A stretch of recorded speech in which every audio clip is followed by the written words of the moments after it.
మీకు బెయిల్ వస్తాయి కదా. ఎమ్మెల్సీ అనంతబాబేమో 2 లక్షలు ఇస్తాను నీ కొడుకుని దానం చేసుకో అంటాడా? చీదిరి అప్పలరాజు ఏమో 1,50,000 ఇస్తా నీ కోడలను పంపించు పాచి పని చేసుకోమంటావా? ఇదేనా జగన్మోహన్ రెడ్డి గారు? మీ మేనిఫెస్టోలో ఉన్న పదాలు ఇవేనా? మీ 2.0 యాప్లో పెట్టే అంశాలు ఇవేనా? మీ రాజకీయ బడిపాఠాలు ఇవేనా? ఏ రాజకీయాలు చేద్దామని దుర్మార్గంగా భూములు దోపిడీ చేశారు, రాష్ట్రాన్ని నాశనం చేశారు. హత్యలకు మద్దతు పలకటం ఏంటండి? ఒక నిండు జీవితం, 10 రూపాయలు కూడా చేతిలో లేని జీవితం ఇవ్వాలి కదా. 1 కోటి రూపాయలు ముఖ్యమంత్రి అయినాకి ఇస్తావా? ఆ తల్లి అడుగుతుంది. మీరు బలిసిరోళ్ళు కాబట్టి, మీకు పదవులు ఉండోళ్ళు కాబట్టి, మీరు డాక్టర్లు కాబట్టి చెప్పు సమాధానం. చంద్రబాబు నాయుడు గారికి సమాధానం చెప్పే ముందు దానయ్య కుటుంబానికి చెప్పు. వాళ్ళని చూస్తేనే మనసు కలుగుతుంది కదండి. అవును, అసలు ఎవరు అడగకుండా ఇవ్వాలి కదా. అంబటి రాంబాబు గారు 20 లక్షలు ఇచ్చాడు కదా. వెళ్ళి 22 కేసుల్లో ముద్దాయికి దాని మీద ఏ కేసు లేదు. నిజానికి నేను ఇంకో మాట కూడా చెప్తున్నా, వెంకటకృష్ణ గారు, ఈ రోజున 26లో జగన్మోహన్ రెడ్డి గారి ప్రభుత్వం ఉన్నట్టయితే దాని నేరస్తులు అయ్యేవాడు. ఒళ్ళు బలిసి దాని మీద మర్డర్ కేసు పెట్టేవాళ్ళు. ఏం ఆలోచిస్తున్నారు సార్? మీకు మళ్ళీ రాజకీయాలు దానికి? అరే, మా అమరావతి మహిళలను అడిగితే చెప్తారండి మీకు పాఠాలు. ఎక్కడైనా సిగ్గుందండి? ఎక్కడ దొరుకుతుంది చెప్పండి. కొనుక్కుంటారు. వీళ్ళ కొనుక్కున్న అమరండి.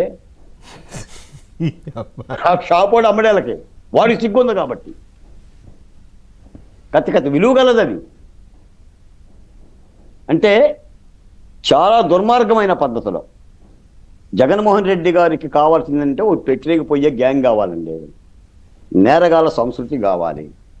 నాకు అనిపిస్తుంది వీళ్ళందరిని కూడా మన ఏదో ఈ మధ్యలో వచ్చిన KGF లాంటి సినిమాలో కనుక ఒక మూక సైన్యాన్ని తయారు చేసి ఈ రాష్ట్రాన్ని ఏదో ఒకటి అల్లరి చేయాలనే ఉద్దేశమే తప్ప ఆయనకి రాజకీయాల మీద కూడా ఇష్టం లేదు. మీకు మాట చెప్తాను సార్, రాజధాని ఎక్కడే ఉంటుంది అని అన్నాడు. ఆయన అధికారంలో ఉండే రాజధాని లేదు. ఇప్పుడు మావిగాని అంటున్నాడు. 26లో అధికారంలోకి వస్తే మావిగాని ఉండదు. అంటే 110 కిలోమీటర్ల నేషనల్ హైవే ఉండదు. అటు మచిలీపట్నం దగ్గర నుంచి గుంటూరు వరకు దోచుకుంటారు. ఇక అన్న కాలు పెడితే ఇక అంతే. ఈ దోపిడీ పర్వనే కనిపిస్తుందండి సార్. ఒక మాజీ మంత్రే, ఒక డాక్టర్వే కొడుకు తప్పు చేశాడు. దానికి వేరే వ్యక్తిని బలిపశువు చేయాల్సిన అవసరం ఏముంది? కోర్టుకి వెళ్తాడు, బెయిల్ మీద వస్తాడు. అరే అటువంటి పనులు చేయమని లాగి 2 దెబ్బలు కొడతావు. ప్రమాదవశాత్తే జరుగుతాయి. ప్రమాదాలంటే ప్రమాదవశాత్తే జరుగుతాయి. అసలు ఉద్దేశపూర్వకంగా నేరం చేసిన వాళ్ళనే జగన్మోహన్ రెడ్డి గారు కాపాడిండు. అనంతబాబుది ప్రమాదం కాదు, ఉద్దేశపూర్వకమైన నేరం.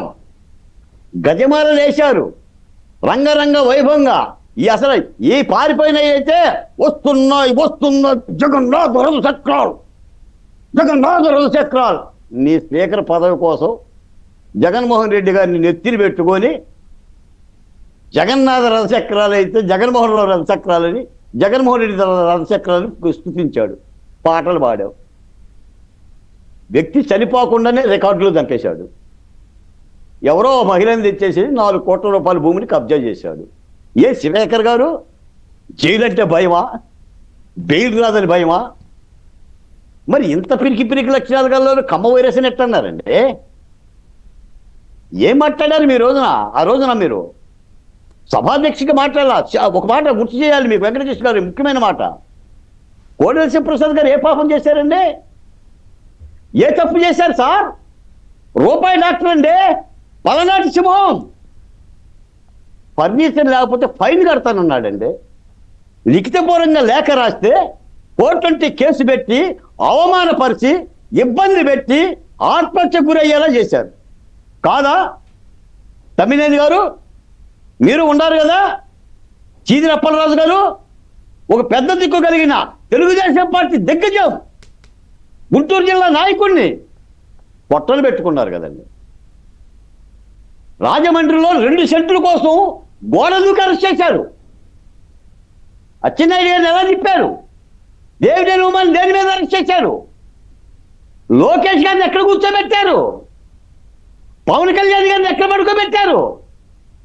చంద్రబాబు నాయుడు గారిని ఏం చేశారు? చంద్రబాబు నాయుడు భయపడలేదే, పారిపోలేదే, అరెస్ట్ చేస్తామంటే పదండి అన్నాడే, వాహనం వేసుకొని వచ్చాడే, 53 రోజులు జైల్లోనే ఉన్నాడే. ఏ సార్ ఇవన్నీ ఉత్తర కుమార్ ప్రకల్పాలేనా జగన్మోహన్ రెడ్డి గారు? రైట్. ఒక్కొక్కరు పారిపోతున్నారు ఏంటండి? మీకు న్యాయస్థానాలు ఉన్నాయి, బెయిల్ ఇస్తాయి, పారిపోతారు నేర ప్రవృత్తి కాదు. చట్టం అంటే పారిపోతారు, అధికారం లేకపోతే ప్రజలంటే పారిపోతారు, ప్రజలతో ఉండరు.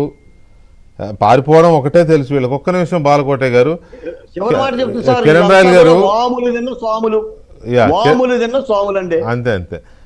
కిరణ్ రాయల్ గారు, ఈ భూముల కబ్జాలు